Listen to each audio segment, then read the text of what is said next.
Hi there, this is Danny Thompson, the left-handed writer, and welcome to another episode of Sinister Ideas. Today we're going to call this Sinister Ideas on Memory.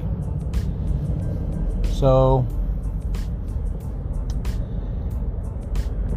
if I gave you a list, said I was going to give you a list of 10 items, and I need you to be able to repeat them back for me from memory, how do you think you'd do? Alright, let's give it a try. Alright, here are your words. Mountain, arrow, sailboat, pencil, Captain Hook, golf club, swan, cherry, fish hook, and handcuffs. Alright, I'll give it you one more time. Mountain, arrow, sailboat, pencil, Captain Hook, golf club, swan, cherry, fish hook, and handcuffs. Now, your turn. Pause this for a second and count on your fingers as you repeat the list back and see how many you can get. Alright, research shows us that the average person can memorize and recall half an hour later no more than 7 items. Some people do a little bit more, some people do a little bit less. Now, the more items you add to the list to be memorized, the lower the retention gets. So if I asked you for 15, you might be able to get 5. Now, here are 2 more questions. This isn't actually a test. Well, maybe it kind of is. Can you take a mental tour through your home?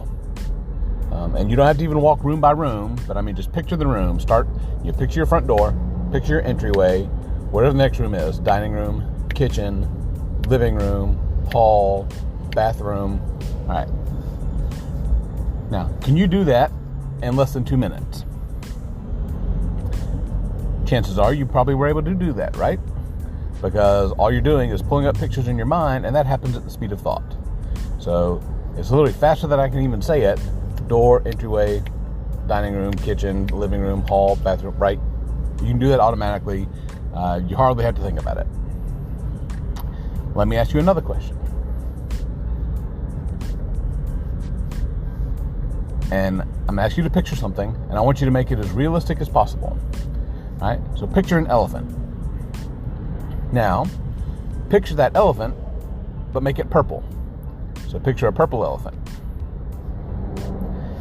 Now, picture that purple elephant riding a unicycle, holding an umbrella. Could you do it? Chances are you could. Probably felt a little silly, kind of stupid. You know, you may have looked around, make sure nobody was watching what was going on inside your head, right? But that's okay. Because if you can mentally walk through your house at the speed of thought, and if you have the capacity to create a mental image of a purple elephant on a unicycle holding an umbrella, you have everything you need to be able to take a list like the one I just gave you, memorize it instantly, and be able to recall it whenever you need to in the future. All right. Now, a list of 10 items is one thing, right? 10 random objects in a list, that's one thing. You know, so you're on your way home, your wife calls, or husband calls, rattles off a grocery list of things they need. You know what? You can memorize those and make your life a little bit easier, right? But what if you could memorize the 100? Let's say you memorize the 100 most important facts, arguments, ideas in whatever book you're reading right now. Right? If you could read that once and instantly memorize those 100 most important ideas, then if you could get up on stage and talk for 60 seconds on each of those ideas, you would have a speech that would last 1 hour and 40 minutes. So,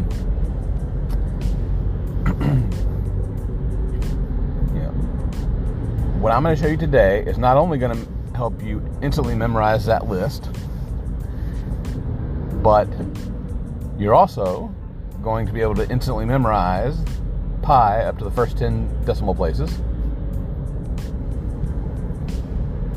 Let's say first 10 digits, so up to 9 decimal places. It's going to be fun. You might laugh if you can get over the weird feeling of it. And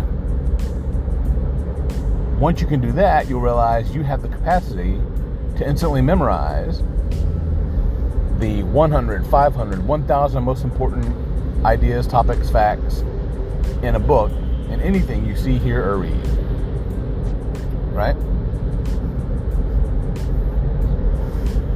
So, I'm going to start off by explaining to you the foundation of a trained memory. All right? In order to be able to recall any new fact you learn on command after seeing, hearing it, or reading it for the first time at any point in the future, is to be able to associate this new fact with something you can already recall on command through the use of an absurd image. Let me say that one more time. In order to be able to recall anything on command at any point in the future, all you have to do is associate this new fact with something you can already recall on command through the use of an absurd image. Now, maybe some of you are already starting to make the connection here, but your house, I had you take a mental walkthrough in your mind, is something you can already recall on command, right? You know your house. You can picture each room by room. So if you can take something and then associate it with each room in your house through the use of an absurd image, then you instantly have the space to store as many items as you have rooms in your house.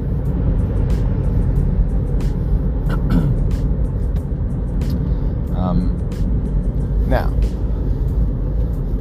let's try something else here.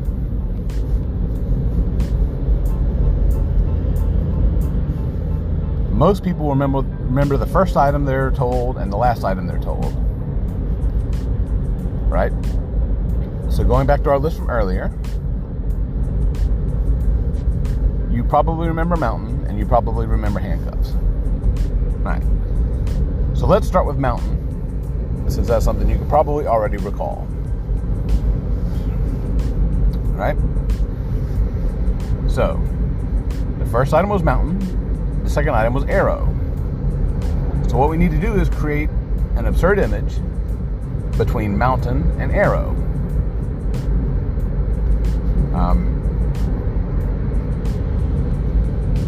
So for me, the most absurd thing that comes to mind is this mountain gets angry, it sprouts arms and legs, grabs a bow and starts shooting arrows at me, right?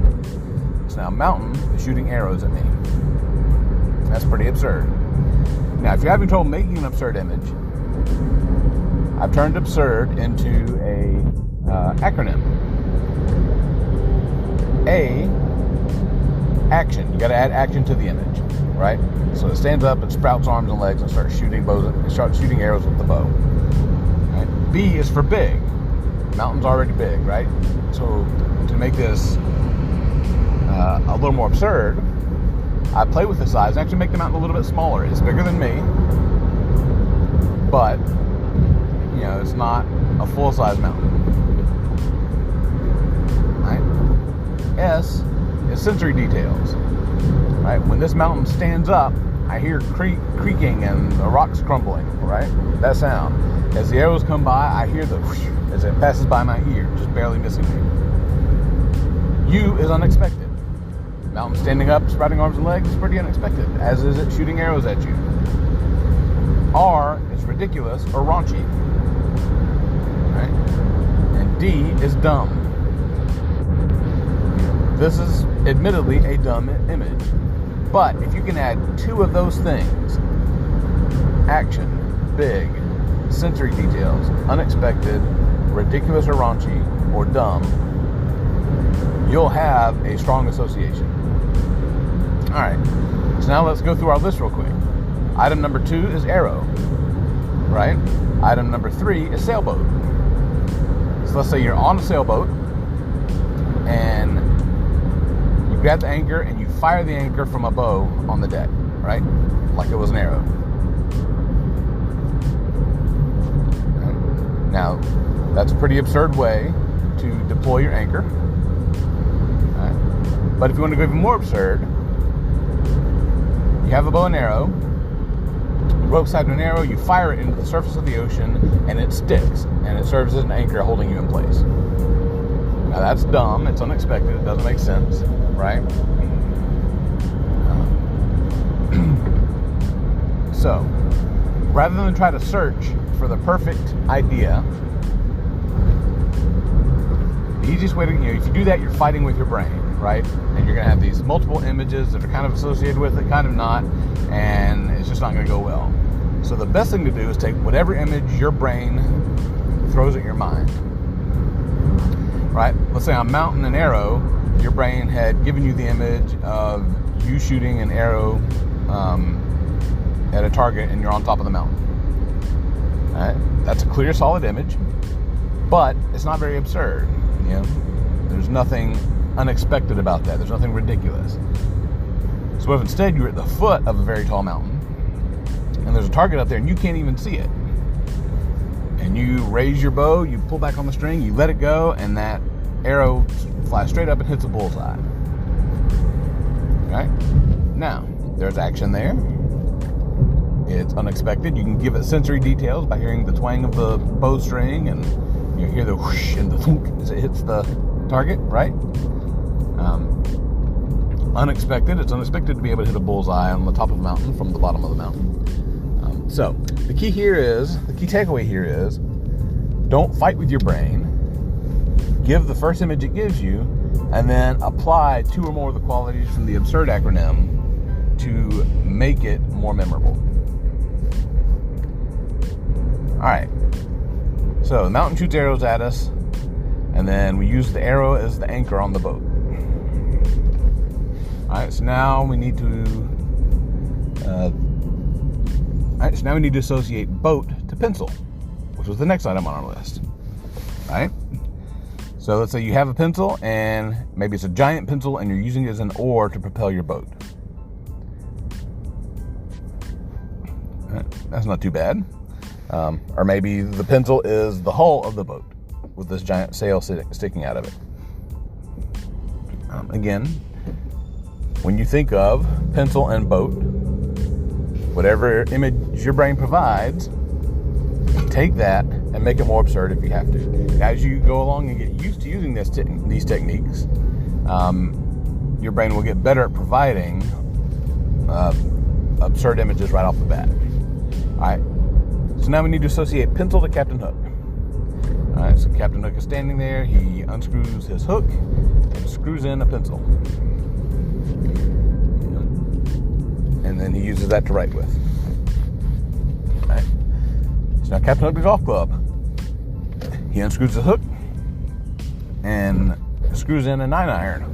Walks the tees up on the ball and hits it. All right. Golf club to swan. All right. You walk up. You place the tee perfectly aligned. Place the swan perfectly aligned on your tee. This one's going to get messy, right? All right. So golf club to swan. Swan to cherry. All right. Maybe you have a swan and it is pecking away and knocks down a cherry tree. Or maybe there's a giant cherry and this swan is doing its darndest to try to swallow it, Or it's so big that the swan pecks away at it and hauls that away and starts eating it from the inside. All right, so now we have cherry to fish hook. You put a cherry on your fish hook, you cast it out, and before it even touches the water, this giant perfect trophy fish jumps up and swallows it. All right, cherry to fish hook.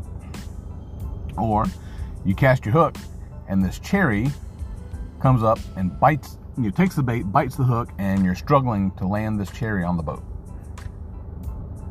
All right, now fish hook to handcuffs. Same thing, you have handcuffs on the end of the line instead of your hook. You cast it out, there's this great big trophy swordfish, and you land your cast perfectly, and the handcuffs close around the tail, and you're able to reel the swordfish in or whatever. All right, so now let's look where we are. Mountain. All right, what is mountain associated to? Well, that should instantly call to mind the picture of the mountain getting up and shooting arrows at you. So arrow. Arrow should remind you of shooting into the water as the anchor. So there's your sailboat. Right, sailboat, you're using the giant pencil as an oar. So pencil, or whatever the image you use. All right, pencil. Well, now Captain Hook is screwing the pencil into his arm. All right, then he's screwing the golf club into his arm. So that's golf club. Well, you hit the swan with the golf club and you have a perfect hole-in-one. So there's swan. The swan has burrowed inside this cherry and just making an absolute mess. So that's cherry. Your cherry is on the end of your hook and you're struggling to reel it into the boat. So there's fish hook. And then instead of a fish hook, you got handcuffs, and you capture your swordfish and you're reeling it into the boat. All right. So now if you can do that, run through those images real quick in your brain and see how long it takes you. Mountain should be directly to arrow, arrow to boat, boat to pencil, pencil to Captain Hook, Captain Hook to golf club to swan, swan to cherry, cherry to fish hook to handcuffs. All right. Now, me going through and explaining the process of creating these images in your mind took a lot of time, and I get that. Second, this is a new process to you. It's a little bit unwieldy. It's probably like wearing ice skates for the first time. And it feels awkward and uncomfortable. However,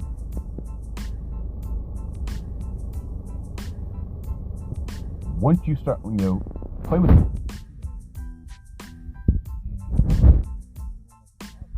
where it starts to feel natural. And once it feels natural, as you're reading, you stop long enough to focus for just a second on whatever key idea or whatever it is you're reading or hearing. Your brain will give you an image.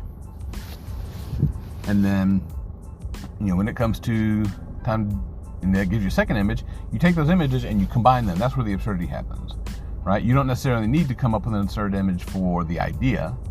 The image for mountain is just an image of a mountain.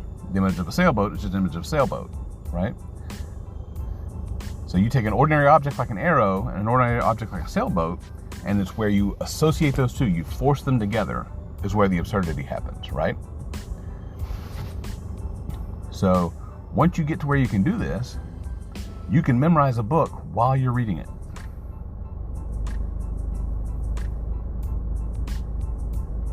All right. Now, if that makes sense, here's where this gets really cool. All right. So you had your image where, or you had the moment where you walked through your house really quick, right? Just a series of mental images of the rooms in your house. That's something you can recall on command.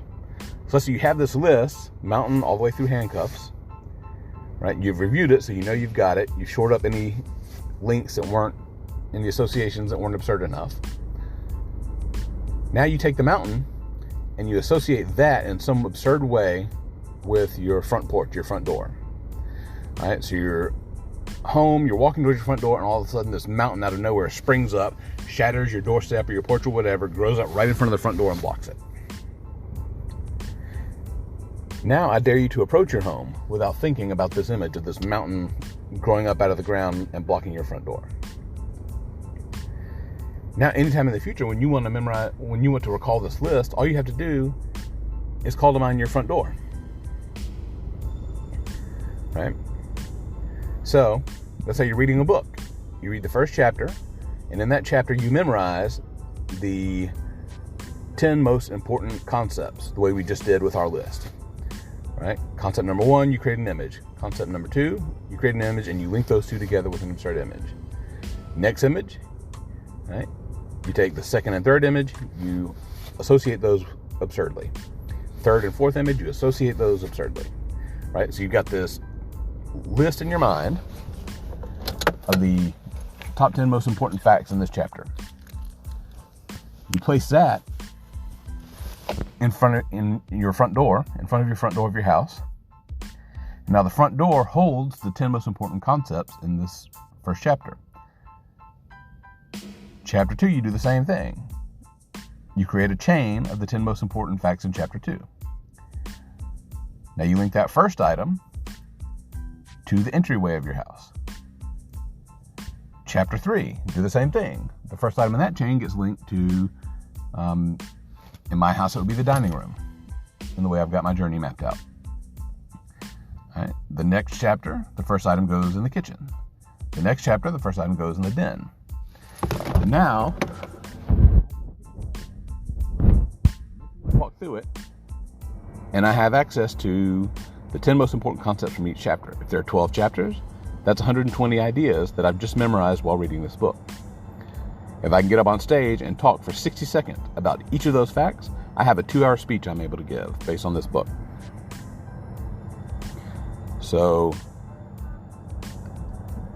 now hopefully you can start to see the power of this. I've used this in lectures in college. I use this in business meetings all the time. So there are lots of places where this can come into play, and I do use it. I'll be on the way home and my wife calls and say I need to pick up a couple of items from the store, and she knows she can give me a list of 15, 25, 30 items, and I can memorize them while I'm driving. So now, let's see where this gets really interesting, all right?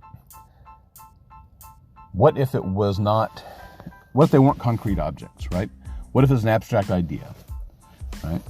So what if one of the words was love, or let's say entropy? You may not even know what entropy is, right? But in this case, you can create a substitute image, an image that stands in, something that looks like or sounds like or some other way reminds you of the word you're trying to remember.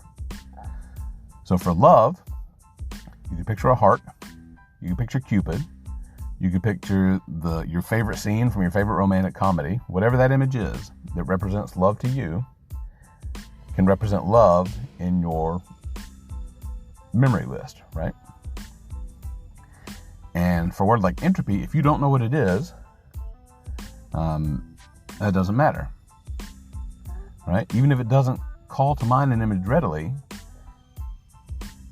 you look for something that sounds like that word, hen trophy, or ant rope, right? So maybe it's a trophy with a giant hen on top, or a hen is cheering because she got the trophy for the most eggs laid or something, right? Or ant rope, it's a ant with a cowboy hat and chaps on, and he's doing rope tricks, cowboy rope tricks. So again, this is one of those things where you're starting to use your imagination again. It's a skill that is typically beaten out of adults through the formal education process. But it is something that the brain likes to do. It's something the brain is good at. So with a little bit of practice, you can rebuild that skill set, and this stuff will start coming naturally to you. Okay? So let's take numbers, for example. Numbers are abstract concepts, right? It's hard to visualize a number. But numbers, numerals, right? 1 through 10, those numbers have shapes. So if you pick items that have shapes that are similar to those numbers, well, now you can let those shapes stand in for the numbers themselves. So let's say the number 1, number 1 is just straight. It looks like an arrow or a pencil, right? The number 2, written the loopy way, or even the other way too, kind of looks like a swan, right? With the bent neck going down into the body. It's horizontal with the water. All right. Number 3, you turn it on its side, it kind of looks like hills or mountains. Or it also looks like an open end of handcuffs. All right. Are you starting to make some connections here? Number 4, written the triangle way, looks like a sail from a sailboat. Number 5 looks like a hook. The number 6 looks like a cherry. The number 7 looks like a cliff. The number 8 looks like an hourglass. The number 9 looks like a golf club. and number 10 look like a baseball and bat. Now, hopefully you made the connection by now. Each of the images in our first list, mountain, arrow, sailboat, pencil, Captain Hook, golf club, swan, cherry, fish hook, and handcuff, each of those images stands for a number. Just by memorizing those images and linking them together with these stupid images, without even realizing it, you memorize